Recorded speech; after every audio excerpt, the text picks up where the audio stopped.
तर तुमच्यावरती आरोप होत आहेत की तुम्ही ओबीसीचा चेहरा आहे, तुम्ही ओबीसीच्या प्रचारामध्ये असे काही वक्तव्य केलेत की त्याची तुम्हाला आता अडचण आहे? नक्कीच मला कशाची अडचण वाटत नाही आणि एक ओबीसी चेहरा म्हणून ओबीसी नगराध्यक्ष पदाचा सध्या मी उमेदवार आहे.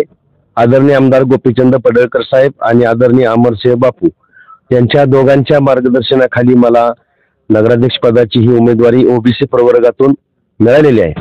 आणि तुम्ही आता जो प्रश्न केला की तुम्ही ओबीसी चेहरा आहे, ओबीसीच्या चळवळीत काम केल्यामुळे तुम्हाला काय अडचण आहे का, तर नक्कीच या पृथ्वीतलावरती जन्म घेतलेला प्रत्येक माणूस, फक्त मानव ही एकच जात आहे, परंतु नंतर जे काही जाती पोट जाती असतील त्या वर्गवाऱ्या केलेल्या असतील जे प्रशासनाकडून किंवा शासनाकडून असतात. आणि प्रत्येकाला आपण ज्या जातीत जन्म घेतला त्या मातीशी आणि जातीशी इमान प्रत्येक जण पाळत असतो. परंतु याचा अर्थ जातीच्या पलीकडे जाऊन, म्हणजे जसं आता आपण इकडं क्षितिजा टेकल्यासारखं वाटतंय आपल्याला आभाळ, पण या टेकलेल्या तिथपर्यंत आपण गेलो तर त्याच्याही पलीकडे जग आहे.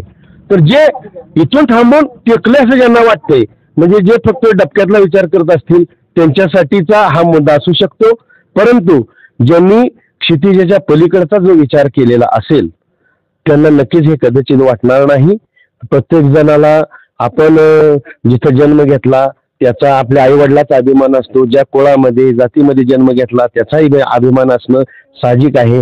आणि विश्वरत्न डॉक्टर बाबासाहेब आंबेडकरांनी शिका, संघटित व्हा, संघर्ष करा, शिक्षणाशिवाय तरणोपाय नाही, एवढं संविधान, मजबूत संविधान आपल्या लोकशाहीमध्ये दिलेलं आहे. मला सांगा, तुमच्याकडे एक सुशिक्षित चेहरा म्हणून तुम्ही मतदारांना भेटताय, त्यांच्याकडून काय प्रतिक्रिया येते?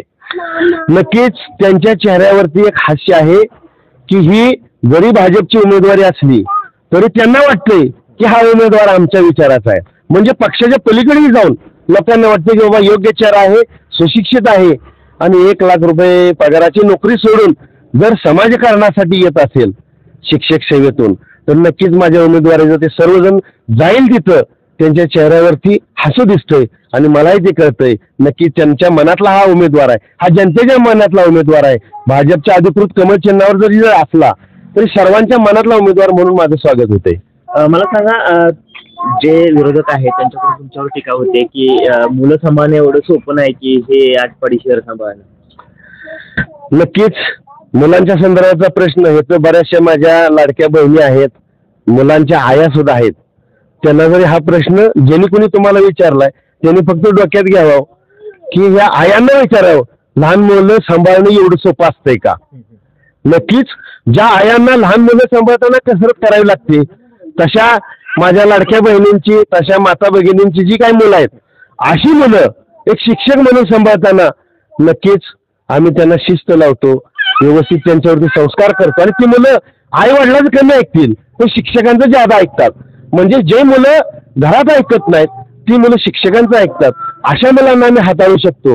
आणि सामान्य जनतेला एक विजन घेऊन येणारा उमेदवार असेल तर नक्कीच सगळेजण या आमच्या वचननाम्यामध्ये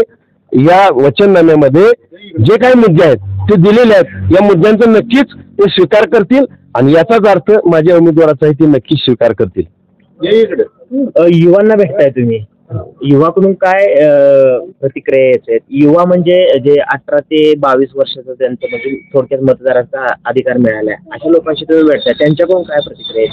त्यांच्याकडून एकच प्रतिक्रिया आहेत की आपल्या युवासाठी युवा रोजगार निर्मिती, केंद्रात शासन भाजपचं आहे, राज्यात भाजपचं शासन आहे आणि आदरणीय गोपीचंद पडळकर साहेब आणि सहकारामध्ये आटपाडी तालुक्यात मजबूत काम करणारे बापूसाहेब आहेत.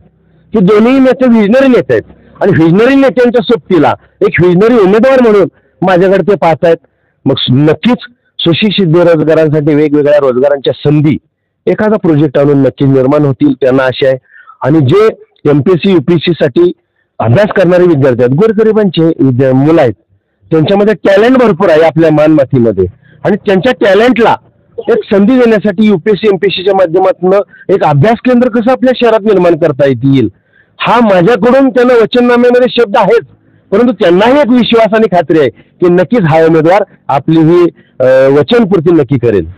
विरोधकांकडून प्रचारामध्ये असे मुद्दे वापरले जातात की 300-350 कोटीची कामं करून जनता आम्हाला स्वीकारणार. नक्कीच मी या निवडणुकीला सामोरं जाताना कुठल्याही विरोधकावरती टीका अजिबात करणार नाही. हा वैयक्तिक नगराध्यक्ष पदाचा उमेदवार म्हणून माझा अजेंडा असेल.